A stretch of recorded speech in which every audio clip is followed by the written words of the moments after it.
तर रोज बोकडांची कत्तल होत्या, मेंढ्याची कत्तल होत्या, शेळ्यांची कत्तल होत्या, कोंबड्यांची कत्तल होत्या. तिची संख्या वाढायला लागली. जनगणनेमध्ये पशु जनगणना झाली, त्याच्यामध्ये शेळ्या, मेंढ्या, बोकडं यांची संख्या वाढली आणि कोंबड्यांचं तर काही गणितच नाही, ते मोजायलाच न झालं. म्हणजे ज्याची गरज आहे त्याचं पालन आपोआप होत असतं, लोक करत असतात. कारण आता आपल्याकडे जर्सी गाय, होस्टन गाय, संकरित गाय, अधिक दूध देणाऱ्या गायी शेतकरी पाळायला लागला.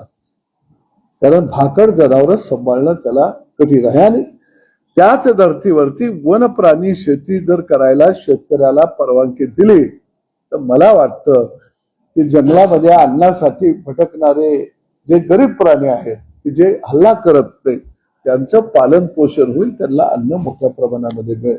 काही देश ते प्राणी आयाती करतील, त्या देशामध्ये त्यांना जंगल वाढवायला हे करायला ते उपयोगाला येईल. आणि म्हणून मला वाटतं की हा एक नवा मुद्दा आम्ही राज्यामध्ये घेऊन त्याची जनजागृती करण्याचा आम्ही निर्णय घेतलेला आहे.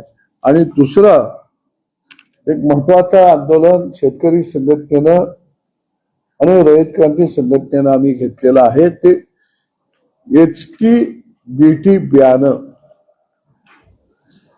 HTBT कपाशीचं बियाणं असेल, मक्याचं बियाणं असेल, अजून सोयाबीनचं असेल, याच्यावर जी बंदी आहे ती बंदी आता कुठेतरी हटवली गेली पाहिजे.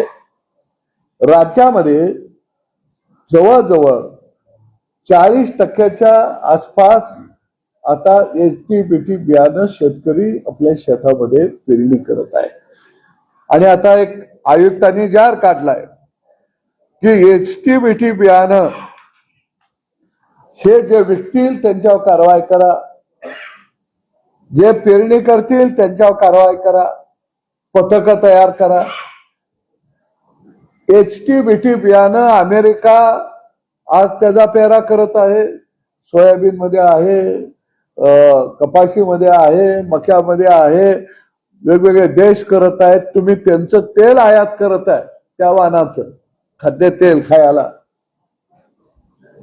मग इथल्या राज्यातल्या देशातल्या शेतकऱ्यालाच या तंत्रज्ञानाला का बंदी? बाबा आमचा तणनाशकावरला खर्च कमी होणार आहे. आणि म्हणून हा एक लढा आम्ही उभा करणार आहे. आपल्या माध्यमातून मी कृषी विभागाच्या आयुक्तांना सांगतो की एका बाजूला शेतकरी आत्महत्या करत आहे, त्याला शेतीमध्ये कमी खर्च येईल आणि अधिक उत्पादन येईल अशाच तो जातीचा पेरा करेल, अशाच वाहनांचा पेरा करेल. तुम्ही नव्या जाती देणार नाही, खर्च शेतीचा मशागतीचा कमी करणार नाही आणि वर तुम्ही पथकं नेमणार. तर मी या कृषी विभागाच्या आयुक्तांना सांगतो, आपले अधिकारी शेतकऱ्याच्या बांधावर जर HTBT बियाणं पकडायला आले तर चापकानं फोडले जाते. कारण शेतकऱ्याच्या घरामध्ये 12 बैलाचा चाबूक अजून कुटीला अडकून ठेवलेला आहे. त्या वादीला आम्हाला तेल लावायला लावू नका. तुम्ही पगार 1.5 लाख घेणार, एसी मध्ये बसणार, मऊ खुर्चीवर बसून आदेश काढणार आणि माझा बाप पुन्हा तणामध्ये शेताभातामध्ये लेकरा बाळा सकट राबणार. आणि त्याच्यावर तुम्ही जर छापा घालायला येणार असाल तर आमच्या शेतावर आलेला हा दरोडेखोर आहे असं समजून त्या अधिकाऱ्यांना फोडून काढलं जाईल. आणि मी आवाहन करतो कृषी आयुक्तांना, तुमच्यात जर हिंमत असेल तर या वर्षीच्या कापूस बियाणाला HTBTच्या पेरणीला सदाभाऊ खोत यवतमाळ जिल्ह्यामध्ये जाणार आहे. पेरणी करायला धुऱ्यावरती पाबरीवरती हात ठेवायला आयुक्त साहेबांनी तिथं शेतकऱ्याच्या शेतावर यावं, बैलाच्या जाग्यावर आयुक्ताला झुंपून हाणला जाईल आणि पेरणी केली जाईल. परंतु शेतकऱ्याचा तंत्रज्ञानाला आणि स्वातंत्र्याला जर कोण विरोध करत असेल तर सगळा कापूस उत्पादक शेतकरी, सोयाबीन उत्पादक शेतकरी हे सगळं मोडून काढल्याशिवाय शांत बसणार नाही. यामध्ये आमचे सहकारी यवतमाळचे ते रात्री आले बिचारे, अनेक बैठका देशभर राज्यभर त्यांच्या होत आहेत. वर केंद्रीय कृषी मंत्र्यांच्या बरोबर त्यांच्या बैठका झाल्या, मिलिंद दाभलेजी यांचं मी आपल्या सगळ्यांच्या वतीनं धन्यवाद देतो की त्यांनी खरंच हा प्रश्न पूर्ण दिल्ली दरबारापर्यंत ते घेऊन गेले. त्यांनी मला सूचना केली की राज्याच्या मुख्यमंत्र्यांच्या बरोबर या संदर्भामध्ये या सगळ्या टीमला घेऊन एक बैठक लवकरच लावली जाईल. मी त्यांना विनंती करतो की एसटी बियाणाच्या संदर्भामध्ये आपण बोलावं. मुख्य प्रश्न आहे की आपल्या देशामध्ये तणांमुळे आपलं खूप जास्त नुकसान होतं. हे ICR म्हणतं.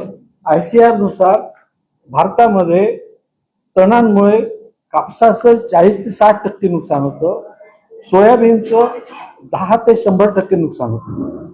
तिसरं महत्वाचं म्हणजे आम्ही STBT तंत्रज्ञान आम्ही का मागतो आहे, कारण भारतीय कृषी अनुसंधान केंद्र जबलपूर ICR काय म्हणतं की आम्हाला तणनाशक सहनशील पिकं का हवी आहेत.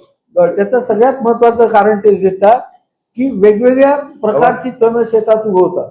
प्रत्येक तणासाठी पीकनिहाय तणनिहाय तणनाशकं वापरणं शक्य नाही आहे.